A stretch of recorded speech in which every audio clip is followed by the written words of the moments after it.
බබා ඔයා ආවද? මම ටග්ගාලා තේ එකක් හදන්න එන්නම්.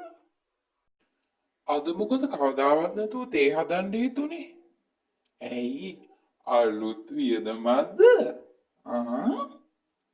මොකක්ද අනේ? තේ එකක් හදලා දුන්නේ නැතත් කියවනවා. එහෙම හිතලා හදලා දෙන්න ගියාමත් කියවනවා. මං තරහයි. නෑ බබා මිනිස්සු කට කහනවට නෙවෙයිනේ කියන්නේ. සුදු මූණයි හුරතලයයි හරි අවදානම් කියලා. ඒ දෙකම ඔයාගෙන් අද පේනවා. ඒකයි. මැට්ටා. මං ගිහලා තේ එක හදන්න එන්නම්. තරහයි හරිද? කෝගල පරිස්සමේ බබා ඔයා දන්නවද? පූසි අක්කා අලුත් වීඩියෝ එකක් දැම්මා. කටු නැතුව, පුතු නැතුව මස් විතරක් තියෙන මාළු ගෙදරටම ලාභෙට දෙන්න ගන්න පුළුවන් කියලා. මරුනේ? හොඳ වෙලාවට මම එයාව සබ්ස්ක්‍රයිබ් කරලා තියෙන්නේ. මගේ සකේ හරි තේ එකක් හදලා දෙන්නද කියලා අහනකොට මං දන්නවා. ඔය පූසිගේ වීඩියෝ එකක් බලලා තව මොනවාරි ගෙදරට වියදමක් එකතු කරයි කියලා. ඒ මිනිස්සු දියුණු වෙනවා ඒ වගේ ප්‍රමෝෂන් කරලා. අපි නැති වෙනවා උන්ගේ ප්‍රමෝෂන් බලලා. ඔයාලට තේරෙන්නේ නැද්ද බබා? තව කොහෙන්ද අපිට වියදම් කරන්න සල්ලි තියෙන්නේ? මුළු මාසේ පඩියටම වැඩිය ඒ ගෑණිගේ වීඩියෝ බල ඔයා වියදම් කරනවානේ. ඔයාටයි මේක තේරෙන්නේ නැත්තේ? මාළු සුද්ධ කරලා මගේ නියපොතු ටිකත් සවුත්තු වෙලා බලන්න කොච්චර අත හිතුවත් ගඳ යන්නේ බබෝ. ඇත්තනේ මිනිස්සු කියන්නේ කට්ටටයි පොත්තටයි බර ගියාම ඉතුරු වෙන දෙයක් නෑනේ. එකපාරක් අරන් බලමුකෝ. අපොයි දෙයනේ අරන් බලමු එකපාරයි. කලින්ම ගෙව්වා පරිස්සම් වෙමු කියලා.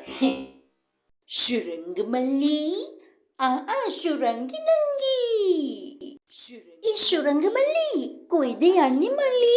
දැන් අපිව දෙක්කත් එක්කනේ වගේ යනවා. මොකද මල්ලි නිකන් ඔය හුණා වගේ වෙලා. අනේ නෑ සාරදාක්කේ කතා කරන්නවත් වෙලාවක් නෑ. මම මේ තව මොනහරි පාර්ට් ටයිම් ජොබ් එකක් හොයාගෙන යන ගමන්. කීයක් රස කෙරෙනවද අප්පා? මොනවද අප්පා ඔච්චර හම්බ කරලා? පොඩ නිදාසේ ගෙදරට වෙලා එන්නත් එපැයි මල්ලි. අයියෝ මල්ලි මොනවාද මල්ලි ඇදලා ගිහිල්ලා? හම්බ කරන්න ඕනේ මල්ලි. කණ්ඩ බොන්න ඕනේ, ඉතුරු කරන්න ඕනේ. ලස්සනට සතුටින් ඉන්න ඕනේනේ. අයියෝ මල්ලි. ගෙදර වියදම් සැරයි අක්කේ. රස්සා කීයක් කරත් මදි. එක විනාඩියක් ගෙදර හිටියොත් වියදම දරා ගන්න බෑ අක්කේ. අයියෝ අද කාලේ හැම ගෙදරම වියදම් සැරයි මල්ලි. එහෙම කියලා ඕම ඇදිලා පැදිලා යන්න ජීවත් වෙන්න බෑනේ. රස්සා කීයක් කරනවද? අලුතිනුත් එකක් හොයාගත්තා. තව හොයනවා. ඕම ජීවත් වෙන්න බෑනේ මල්ලි. ඕනේ ගේක ප්‍රශ්න තියෙනවා මල්ලි. අයියෝ ඕම කියලා ඕම මැරෙන්න ඕනේද? නෑ අක්කේ නෑ අපේ ගෙදර තියෙන එකම එක ප්‍රශ්නය. ඒ ප්‍රශ්නේ විසඳුණා නම් මේ ඔක්කොම ඉවරයි. මොකද මල්ලි එච්චර ලොකුවට මම දන්නේ නැතුව ඔයගොල්ලෝගේ ගෙදර තියෙනවා හැමදේම ඔය දෙන්න මට කියනවනේ. අයියෝ කියන්න මල්ලි පුළුවන් දෙයක් තියෙනවා නම් මම කරන්නම් උදව්වා. අනේ අක්කේ පුළුවන් නම් අපේ නෝනට තේරුම් කරලා දෙනවද?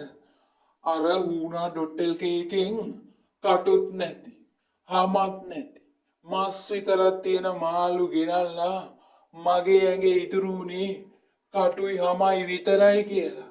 ලොකු උදව්වක් අක්කේ.